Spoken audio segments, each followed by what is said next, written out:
Հարգելի գործընկերներ, նիստին հետևող սիրելի հայրենակիցներ, քանի որ պատմական իրողությունների մասին ենք խոսում, ես իմ ելույթում չեմ կարող պատմությանը չանդրադառնալ, ներողություն եմ խնդրում, որ մի քիչ պատմական դետալների գուցե անտեղի արտածում կլինի խորհրդարանում, բայց քանի որ հայտարարության տեքստի առիթով ստեղծվել է համատեքստը, պետք է խոսենք։ Ուրեմն այս հայտարարության տեքստը խորհրդային Հայաստանի հայտարարության տեքստ կարող էր լինել, որովհետև միայն խորհրդային Հայաստանը կվախենար բացի ուրեմն խոսելու բնականաբար ժամանակագրորեն չէր կարողանա խորհրդային Հայաստանը դրա մասին խոսել, որովհետև միայն խորհրդային Հայաստանն է, որ բացի նրանից, որ կնշեր հայ ժողովրդի ներդրումը ֆաշիզմի եւ նացիզմի դեմ տարած հաղթանակում, միայն խորհրդային Հայաստանը կվախենար օրինակ գնահատական տալ Հայաստանի խորհրդայնացմանը, որտեղ երբ մենք անկախացել ենք, բացի նրանից, որ հաղթանակին ուրեմն պետք է կարող ենք անդրադառնալ, եթե ցանկանում ենք, ապա նաև Հայաստանի խորհրդայնացման այդ կոնտեքստում պետք է անդրադառնանք։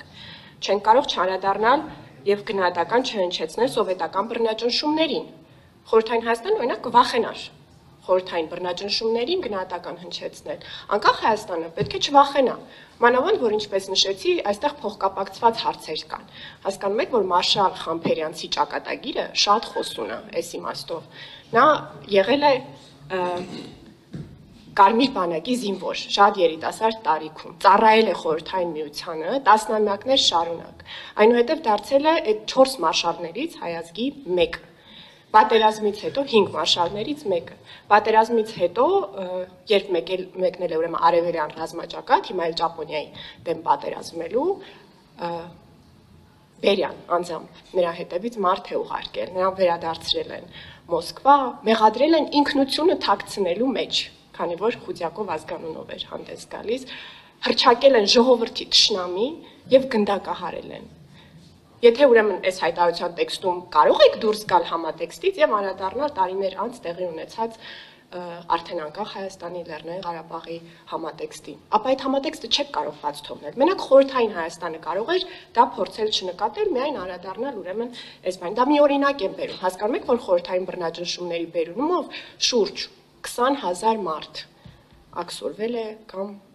որևիցե ձևով բռնաճնշումների է ենթարկվել, մոտ 4500-5000 մարդ ուղիղ գնդակահարվել է։ Սրա նույնպես պետք է անկախ Հայաստանը գնահատական հնչեցնի, եթե սկսում ենք ուրեմն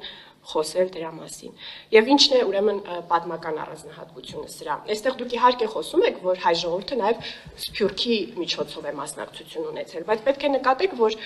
Սփյուռքի հայերի համար դա հայրենական մեծ պատերազմը չէր։ Հետևաբար, երբ Հայաստանի Հանրապետությունը անկախացավ, այս վերնագրերն էլ պետք է փոխվեն։ Գուցե լինի ոչ միայն մեծ հայրենական, այլև երկրորդ աշխարհամարտ, որովհետև Սփյուռքի հայերը իրենց համար դա երկրորդ աշխարհամարտներ, իրենք այն մյուս երկրների բանակների կազմում էին, ուրեմն մասնակցում ֆաշիզմի եւ նացիզմի դեմ տարվող պատերազմի։ Հետո բոլորս դպրոցում սովորել ենք, որ ուրեմն ինչից խորհրդային միությունը սկսեց մասնակցել ֆաշիզմի եւ նացիզմի դեմ պատերազմում։ Այդ նախադասությունը ինձ թվում է դաջված է բոլորիս հիշողության մեջ, որ այն ժամանակ, երբ Գերմանիան ուխտադրուժ կերպով հարձակվեց խորհրդային միության վրա, հարց է ծագում, սիրելի հայրենակիցներ, երբ մենք ասում ենք ուխտադրուժ, այդ ինչ ուխտի մասին է խոսքը, որ Գերմանիան ու խորհրդային միությունը կնքել էին եւ որ Գերմանիան ուրեմն խախտելով հարձակվեց խորհրդային միությանը եւ այդ պահից ի վեր խորհրդային միությունը ներգրավվեց ֆաշիզմի եւ նացիզմի դեմ պայքարում։ Մոլոտով-Ռիբենտրոպ պակտի մասին է, գիտե համոզված եմ, որ գիտեք, ձեզ որևիցե բան չեմ փորձում սովորեցնել, պարզապես ուզում եմ ասել, որ պետք է նկատի ունենանք նաեւ այն երկրների փորձառությունը եւ այդ երկրների ազգային բանակներում հայերի ներդրումը, ովքեր ֆաշիզմի ու նացիզմի դեմ պայքարում են մինչեւ հայրենական մեծ պատերազմի սկսվելը, նաև այն երկրների շահերը, որոնք այսօր անկախ պետություններ են, որոնք 39-ից մինչև 41 թվականը խորհրդային միության եւ Գերմանիայի զոհերն էին։